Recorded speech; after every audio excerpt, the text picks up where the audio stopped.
Have you ever noticed how your inner voice never takes a day off? It's always there, quietly narrating your thoughts and feelings. Sometimes it cheers you on, and sometimes it feels like a critic that never stops. What if I told you this inner dialogue, the way you talk to yourself, is one of the most important relationships you will ever have?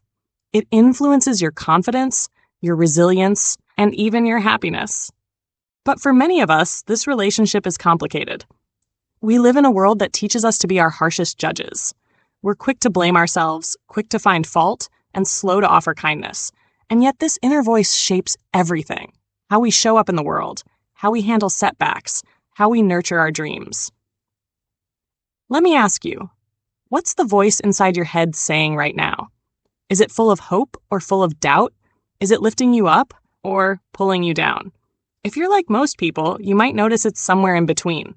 Sometimes it encourages you, you can do this, and sometimes it sneers, you'll never get it right. I want you to know this. The way you talk to yourself matters deeply because it affects your brain, your heart, and your soul. Science shows that negative self-talk activates the stress centers in your brain, flooding you with cortisol, the stress hormone. That's why harsh self-criticism makes you feel stuck and overwhelmed. Positive, compassionate self-talk releases oxytocin and dopamine, hormones linked to safety, motivation, and happiness. It literally rewires your brain to feel supported, confident, and ready to take on challenges. Now let's be honest, changing how you speak to yourself isn't easy. It's like learning a new language, a language of kindness and encouragement, where the accent is patience and the grammar is forgiveness. Let's explore why this inner voice can be so hard to change. Many of us grew up internalizing messages that weren't kind. Don't be too proud. Stop being lazy. You have to be perfect. You're too sensitive. These words echo in our minds, shaping how we see ourselves and what we believe we deserve. I want to share a story. There was a young woman, let's call her Maya, who always felt like she was never enough. At work, she second-guessed every decision. With friends, she felt like she was just pretending to fit in. At home, she thought she could do better, be better. Her inner voice was a relentless critic. One day, after a tough meeting, she looked in the mirror and asked herself a simple question.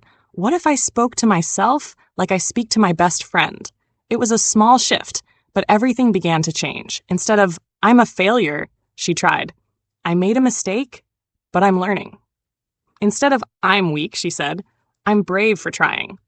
Over time, those new words rewired her mind. She started to feel more confident, more at peace, and her life began to reflect that. Maya's story is not unique. It's the story of many of us. We hold ourselves to impossible standards and then beat ourselves up when we fall short. But the truth is, self-criticism does not fuel growth. Compassion does. Now, you might wonder, but isn't self-criticism necessary? Doesn't it push me to do better? It's a common belief. But here's the catch. Criticism from outside can be useful when it's constructive and balanced, but internal harshness often becomes destructive. When you constantly tell yourself you're not enough, your motivation drops. You become paralyzed by fear of failure. You avoid risks that could help you grow. Kindness, on the other hand, frees you to try again. Imagine this. You're learning to ride a bike. Every time you fall, your inner voice shouts, you're hopeless. You stop trying. Now imagine instead your inner voice says, you fell, but you'll get it next time. You feel safe to try again, to keep moving forward. That's the power of compassionate self-talk. Let's talk about the power of words. Words are energy. They carry emotion and intention. When you say, I'm tired, it's a simple fact. But when you say, I'm too weak to keep going, it carries judgment and shuts down your will. When you say, I made a mistake, it's honest. But when you say, I'm a failure, it becomes a label that defines you. Pay attention to the words you choose because they shape your reality. Here's a practice you can try today. Whenever you catch yourself thinking a negative thought, pause and ask, is this true? Is it kind? Is it helpful? If the answer is no, reframe it. Instead of, I can't do this, say, I'm learning how to do this. Instead of, I'm not good enough, say, I'm growing every day. You might feel skeptical at first, like this is too simple or too new age. But remember, transformation rarely happens through grand gestures. It happens through small, consistent shifts. Self-talk is also deeply tied to our self-worth. Many people confuse worthiness with achievement. They think, if I succeed, I'm worthy, or if I fail, I'm worthless. But your worth isn't conditional. You are worthy simply because you exist. I want you to try an exercise with me. Look at yourself in a mirror. Look into your own eyes. Say out loud, I am enough. Feel the weight of those words. Say it again.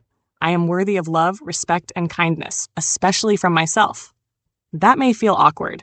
Maybe it stirs resistance. That's normal. Change often feels uncomfortable before it feels freeing. Now let's talk about how your inner voice shapes your relationships. If you're harsh with yourself, you might expect others to be harsh too. You might tolerate less kindness because deep down, you don't believe you deserve it. But when you treat yourself with care, you naturally attract healthier connections. You set boundaries because you respect yourself. Your self-talk doesn't just affect you. It affects how you interact with the world. Here's a reminder. You are the constant in your life. People come and go. Situations change, but your inner voice is always there. Make that voice your greatest supporter. You might be thinking, how do I start? How do I sustain this change? Start small. Choose one negative thought you hear often. Write it down. Now write a kind, true alternative next to it. Practice replacing that thought whenever it comes up. Over time, you'll notice a shift. You'll be more patient with mistakes. You'll celebrate small wins. You'll handle setbacks with more grace. And most importantly, you'll begin to believe in your own resilience. I want to share one more story about a man named David. David struggled with anxiety and self-doubt. Every day, his inner voice was filled with worry and what-ifs. One therapist gave him a tool. Speak to your anxious thoughts as if they are visitors, not permanent residents. David began to say things like, thank you for sharing, but I'm okay right now. I hear you, but I'm safe. This simple shift helped him create distance from his fears and cultivate calm. You see, the way you talk to yourself also affects your mental health. Kind self-talk can reduce anxiety, depression, and stress. It can improve your overall well-being. It's not a cure-all, but it's a powerful tool you carry within. Remember, changing your inner dialogue is a journey.